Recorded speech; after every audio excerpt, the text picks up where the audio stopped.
And the aspects of momentum that we're going to be looking at, you might recall from last year that momentum is equal to mass times velocity. Mass is scalar value and velocity is a vector value, and when you multiply those together with momentum, you're going to have a vector quantity. So we're going to have momentum which has not only a magnitude but a direction as well. Now the problems that you did last year in physical sciences were one-dimensional. Okay? So basically, if you remember big red and big blue ice skating towards each other, they were either bouncing off each other and they had a mass and they had an initial velocity and they were either bouncing off each other or they were coming together, grabbing hold together, and you're finding out what the combined velocity was. Questions of that nature. So we're looking at the conservation of momentum. Now we're just going to take that and we're going to carry that on and we're going to move that into 2 dimensions. Okay, one object coming, say, at that direction, another object coming in that direction. They either have, they either come together or they bounce off, and we're going to be using those to determine what the final velocity is using conservation of momentum. Okay, so apparently momentum cannot help, and we're looking at the idea of impulse. We have a look at the definition of impulse. And this ad is so old now that none of you people know this pop reference, and so we'll just let that slide. So we're going to be looking at impulse and momentum. We're going to be looking at force versus time graphs.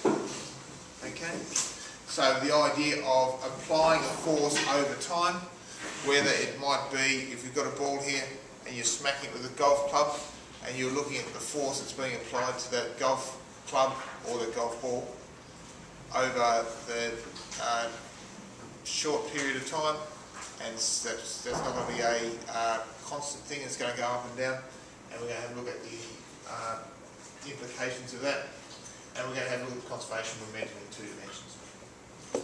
And the work that you want to follow up will be in chapter 8 of your New Century textbook. So, taking us back to a definition of momentum and looking at impulse as well.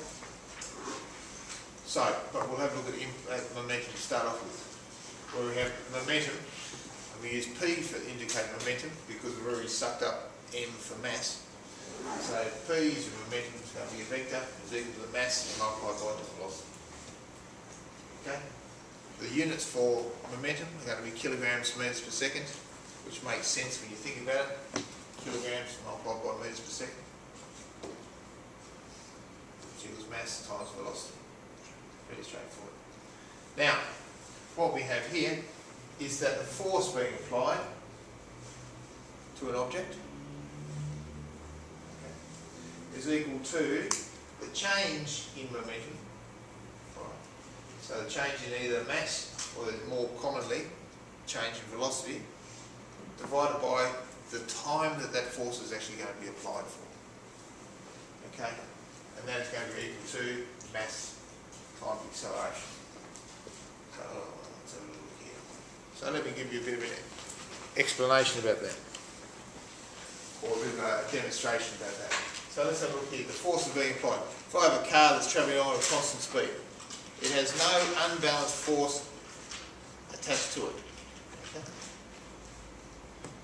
Now, the idea is travelling at, I don't know, 40 metres per second, and then slows down. There's some force, in this case it's going to be the brakes being applied, so that there's going to be an acceleration in that direction. There's going to be a force applied to that. The velocity is going to change from 40 metres per second to 0. Okay? The mass is maintained the same, and that might happen over a change in time. So basically what you have is your change in momentum.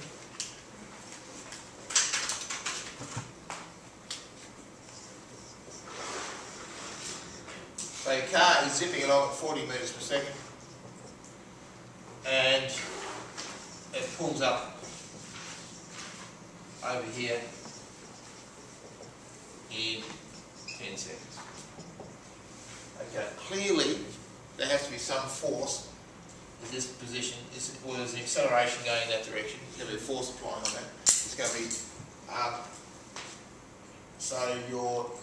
it's going to be a momentum here, which equals, let's just call it 1,000 kilograms. So your momentum P1 equals M times U, P2 equals M times V. In this case it's going to be 0, in this case it's going to be 40,000 kilograms meters per second minus 1, and that's going to be that direction. Now, so our change in momentum is going to be equal to P2 minus P1, the final momentum, subtracting initial momentum, which will be 0 minus 40,000 equals minus 40,000 kilograms per meters per second, or kilogram. So then we have our change in momentum. We have our change in momentum in that regard. That's great. But think about the fact that the car could be back here, travelling at 40 metres per second. And it could take a lot longer time to pull that down to 0. The change in momentum is going to be the same, regardless of the time that it acts over. But if you need to pull this up, if you're in a desperate hurry to pull this up quickly, then you're going to need a bigger force to pull that up. If you go from back here and you just put a little bit of force, then it will gradually slow down because there's an unbalanced force. But the amount of force is going to depend on the amount of time that you do this with. And it's also going to have depend on the table change in momentum that you're going to be doing as well. I mean, let's have a look. So, for instance, delta M, well, let's call it M times delta V. If we're changing the velocity, we're not changing the mass in this case, which is equal to M final velocity minus initial velocity. Okay. That's also over the change in time. And what we have is M equal to V minus U over T, which is A.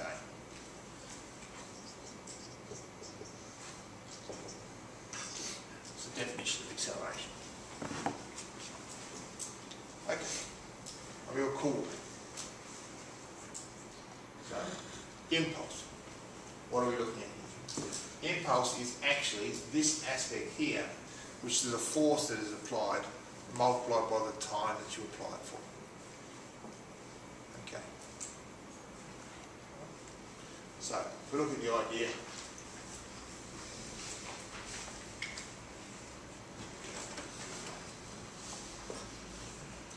so what do we want here?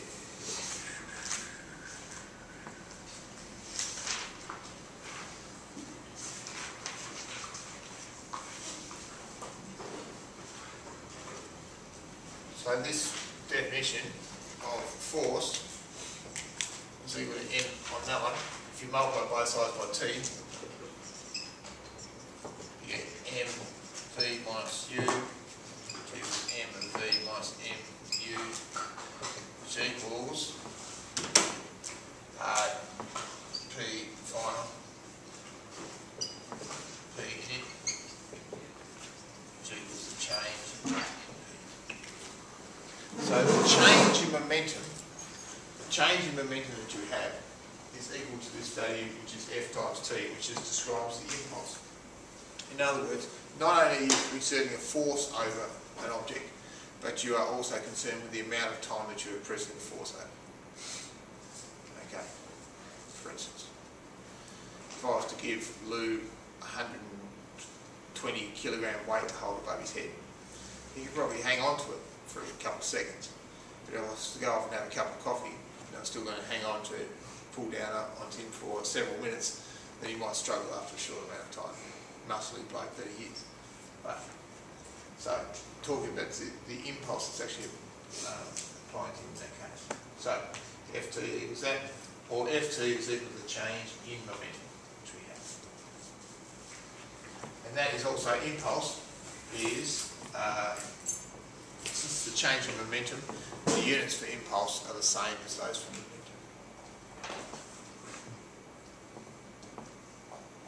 Now, we'll have some examples of that in a second, but we also need to take into account the law of conservation of momentum. So that you will remember, for instance, the old M1 U1 plus M2 U2 equals M1 V1 plus M2 V2. So if you have two objects coming at each other, such as these vehicles, you know the mass of this one and the velocity of this one, and the mass of this one and the velocity of this one, okay? And you know the mass and you know the velocity of one of these afterwards. If they bounce off each other, then you'll be able to determine the velocity of these ones if the mass has not changed. Bear in mind that they have velocities of different directions. If that's the case, it's going to make a big difference. So one of these will be positive and one of these will be negative. And the idea of momentum can be, well, let's have a look here. I don't know if any of you have been to northern Western Australia, been to Wolf Creek, or if you've just seen the films. I'm not sure. The Wolf Creek meteorite sits up near Halls Creek in northern Western Australia. I haven't been there yet. I'm keen to go at some stage. So we can see here, in terms of momentum, the amount of momentum that you have, 50,000 tonnes, or, sorry, 50,000 kilograms. What's that, 5.0 by 10 to the 7 kilograms. Typically, a meteorite travels at about somewhere between 11 and 71 kilometres per second. Okay. Let's go with 50 kilometres per second. So equals 50,000 metres per second. So equals 1, 2, 3, 4, 5 times 10 to the 4. So if you're looking at that, and what's that going to, the momentum of that is going to be equal to 5.0 by 10 to the 7 times 5 by 10 to the 4, which equals 25 by 10 to the 11, so 2.5 by 10, so 12 kilograms meters to the minus 1. Okay?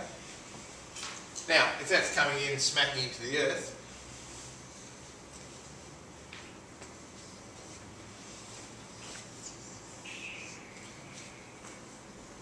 and let us say, for the sake of argument, the Earth is stationary, and the mass of the Earth is 6 by 10 to the 23 kilograms, I believe. Probably not going to be on that one. We'll go up that. Mass of the Earth equals 6 by 10 to the 23. I don't know if that's right.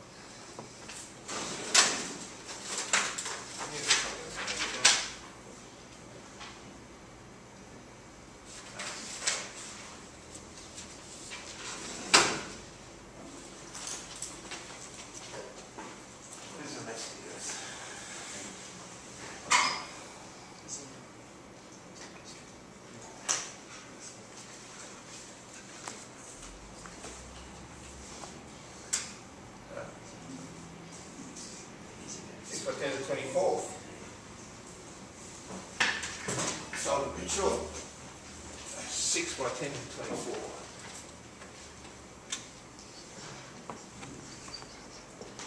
So if we wanted to find out what the change in velocity was going to be, then P equals mv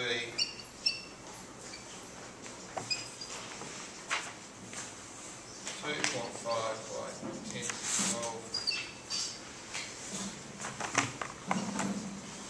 isn't going to be very much.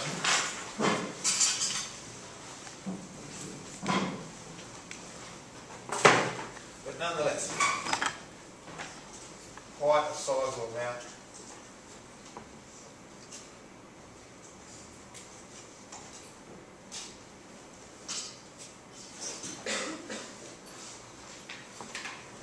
Okay.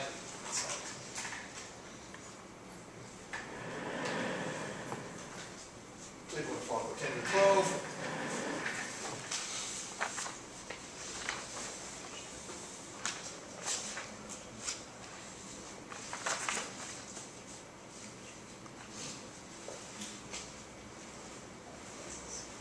And 2.5 x to the 12. No, it's not working for you. What's going on there? Christy, What's that? I reckon that is working for the skill highlight.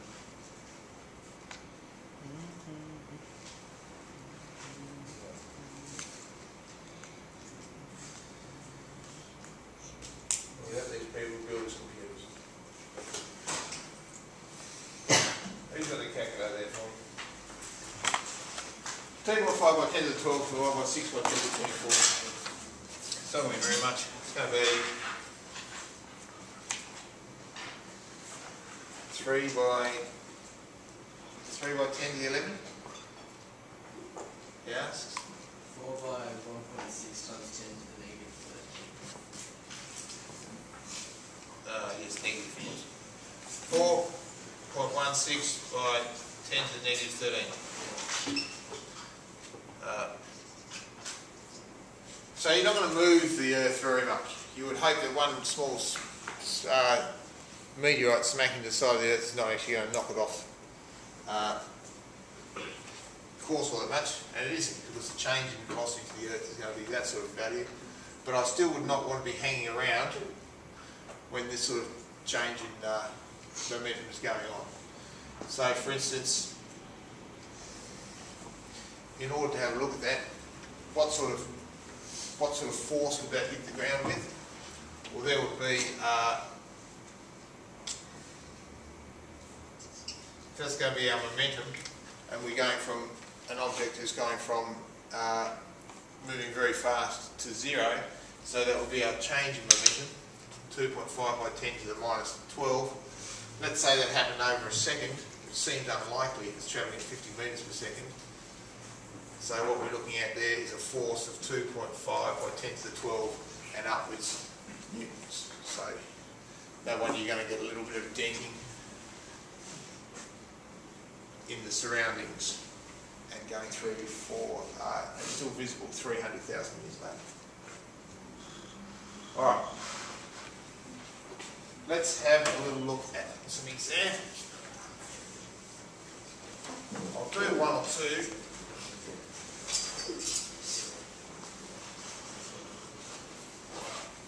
When it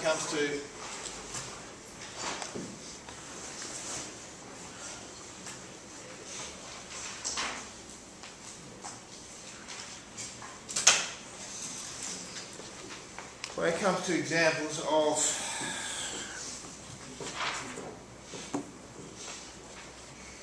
conservation of linear momentum, conservation of momentum.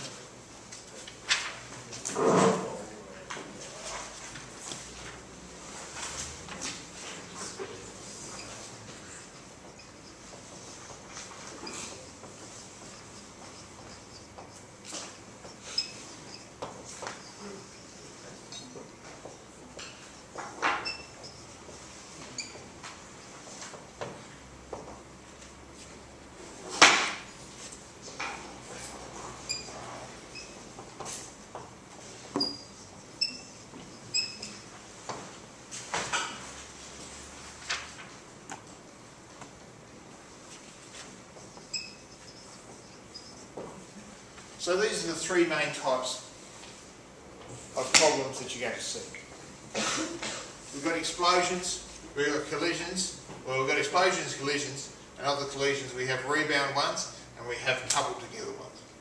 Okay. Let's see if we can't find an example.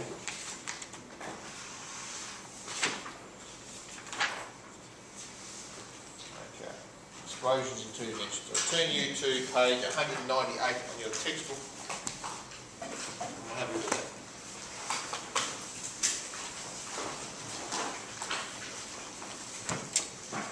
So, an empty spray can of mass 120 grams rests on top of the fire.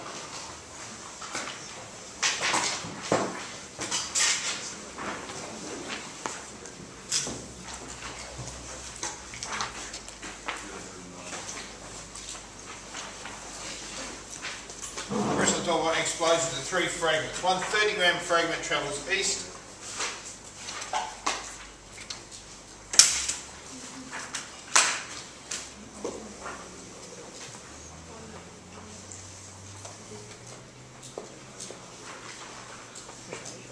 At 60 metres per second. Another 20-gram fragment travels south.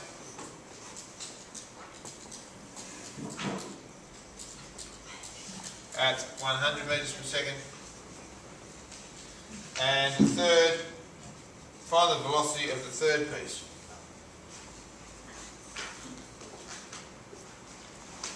Now,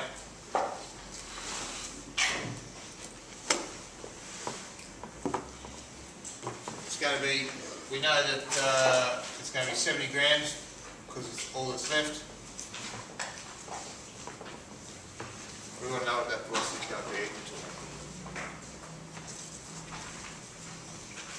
So, how do we go about that? Well, as it says here, the law of conservation of momentum states that the final momentum will be equal to the initial momentum. What is the initial momentum of that spray can?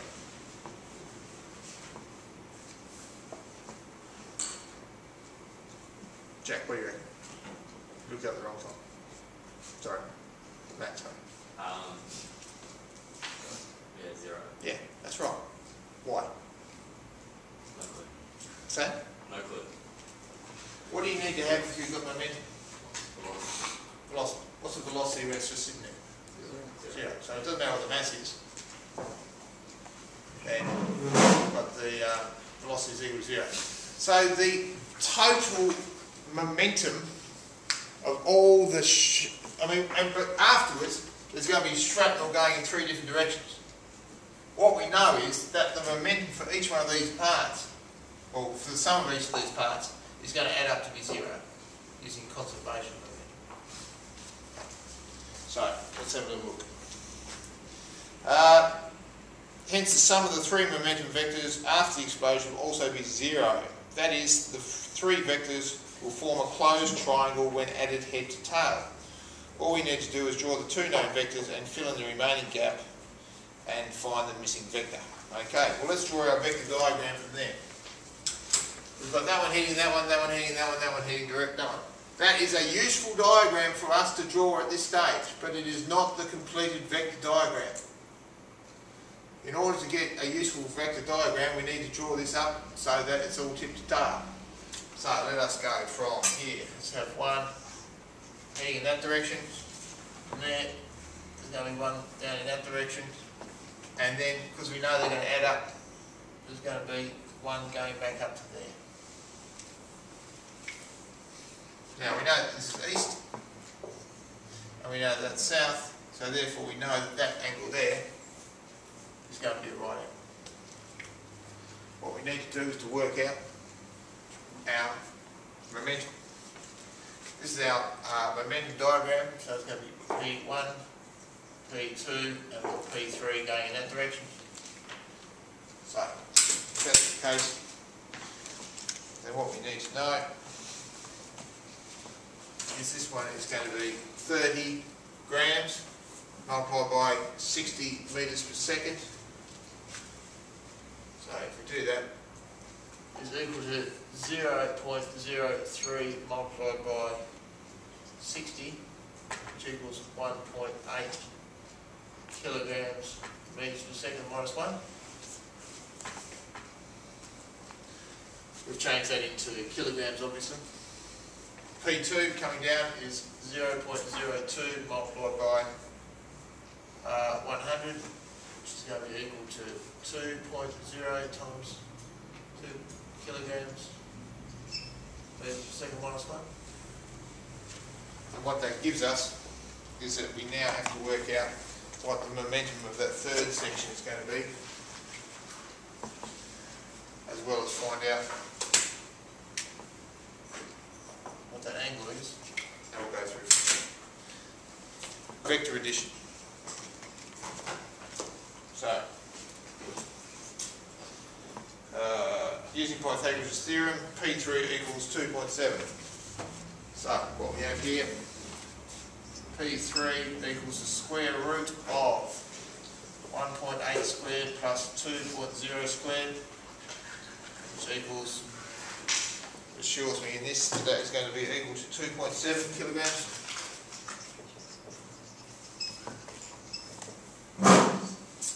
And in order to find out that angle, theta equals tan to the minus 1 of 1.8 over 2.0, opposite over adjacent, which equals, I don't know what that is off the top of my head,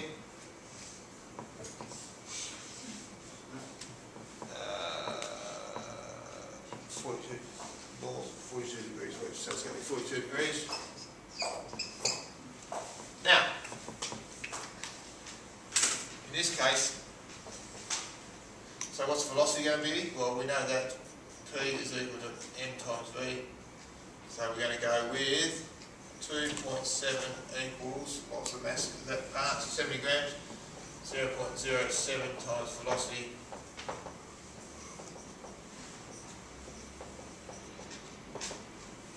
So the velocity is going to be equal to 38.4 meters per second. Direction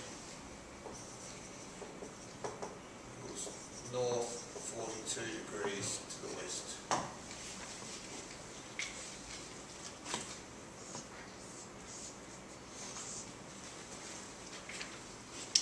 And we have that situation there. It's all written down in the textbook in front of me.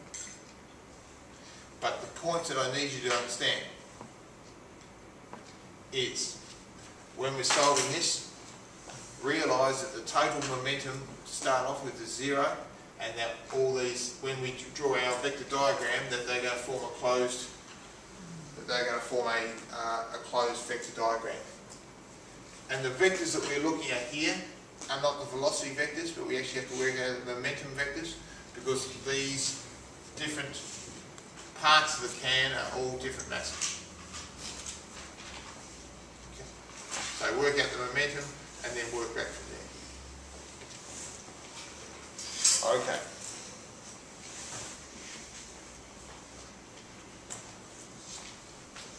Let's have a look at an example of a rebound collision. Hopefully we'll get enough for it.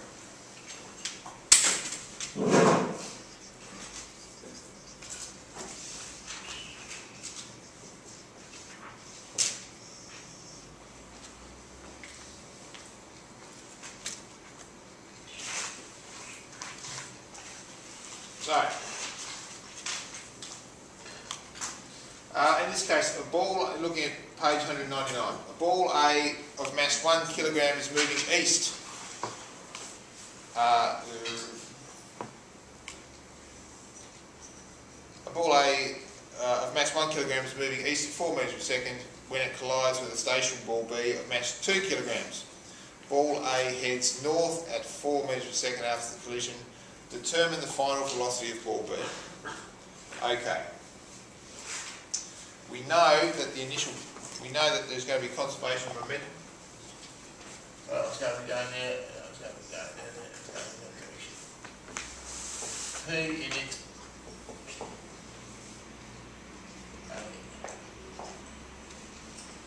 What's our momentum of ball B? 0. Yeah, that's right. What's that? This is not needed. Okay. What's our momentum of ball A? What we've got written down there. 4 meters per second, and so 4. So that's 1.0 kilogram That's 2.0 kilograms. So P in it is equal to 1.0 times 4.0, which equals 4.0 kilograms per metres per second. And it's going in an easterly direction. So, construct a vector diagram showing the total momentum before the collision. Righto. Construct another vector diagram showing the total momentum after the collision. Equate these since so we have here afterwards. What do they tell you? Ball A heads north, determine the final velocity. So what we know is after the collision, so that's before, after, is that we're going to have ball A is heading in that direction at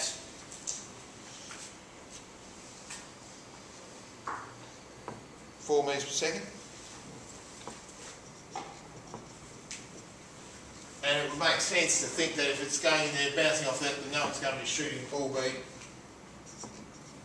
Probably going to be heading in that direction at some velocity we don't know. Okay. Now, what we have here is that the momentum that we have after this collision is equal to the momentum that we had before the collision. So we can draw up our vector diagram such that this is P in it. I shall do, I'm going up there. Okay. This is going to be, I'll call that P prime. We use the prime to indicate the fact that this is one of the momentums after the collision. If you have P without a prime there, it's before, but if you have P afterwards, that's going to be after the collision. And the other one is going down to,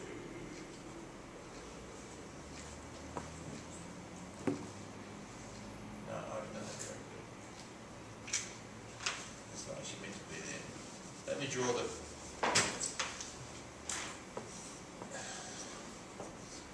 P dash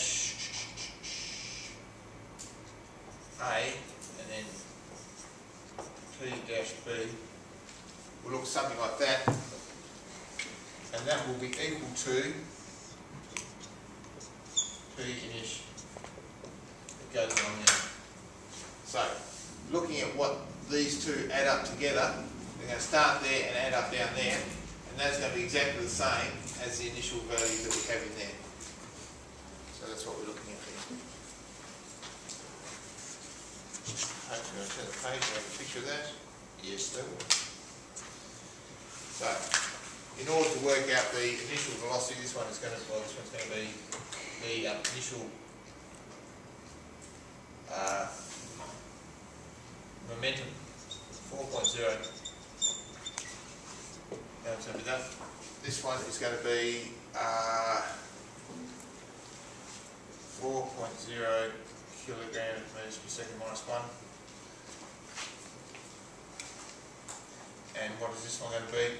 Well, we can do P dash B equals the square root of 4.0 squared plus 4.0 squared equals the square root of 16 plus 16, which is the square root of 32, which equals, should be 5 point something, 5.6.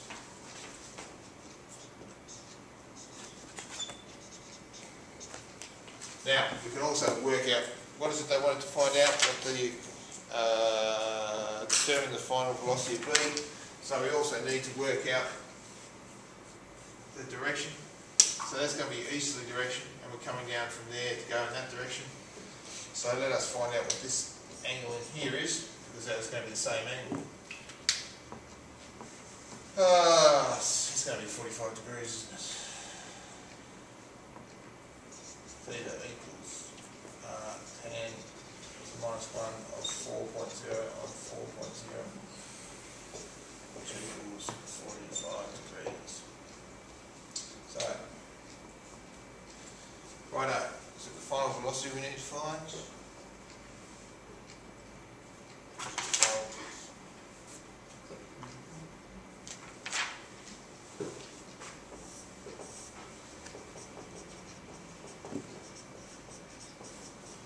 Final velocity is equal to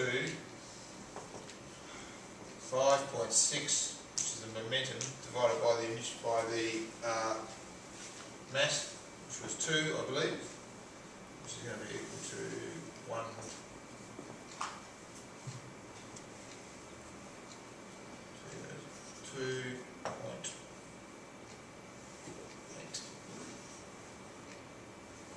2.8 metres per second. East 45 degrees south, or south 45 degrees east. No. Should be the answer, south. 2.8, yep. So we have that.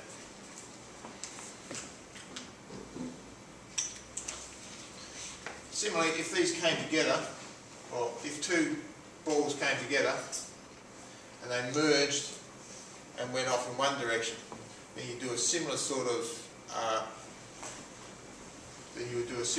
calculation, except that the final velocity would be the velocity of the two masses added together. So work out the momentum of that. Okay. Any questions on that at this stage?